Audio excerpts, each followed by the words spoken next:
Qu'ils soient de gauche ou de droite, tous les candidats à la présidentielle veulent la protéger, la laïcité. Sa notion prend naissance en France en 1905 lors de l'adoption de la loi de séparation entre l'Église et l'État.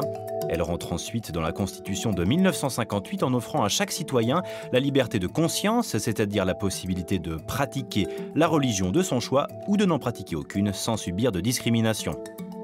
Près de 60 ans plus tard, la place des religions dans notre société, et surtout celle de l'islam, est évoquée par plusieurs candidats à l'élection présidentielle, à commencer par Marine Le Pen. La présidente du Front National n'aborde l'islam que par le prisme de l'islamisme et de ses dérives, fermeture de toutes les mosquées extrémistes, interdiction du financement étranger des lieux de culte et de leur personnel. Elle souhaite également interdire et dissoudre les organismes de toute nature liés aux fondamentalistes islamistes, mais elle n'est pas hostile à la présence de crèches dans les mairies. François Fillon souhaite aussi interdire les financements venus de l'étranger. Il veut également mettre en place une formation des imams en France. Une proposition identique à celle d'Emmanuel Macron. Le candidat d'En Marche veut aussi défendre strictement le principe de neutralité de l'État pour garantir à tous la liberté religieuse. Même insistance du côté de Benoît Hamon qui demande une application scrupuleuse de la loi de 1905.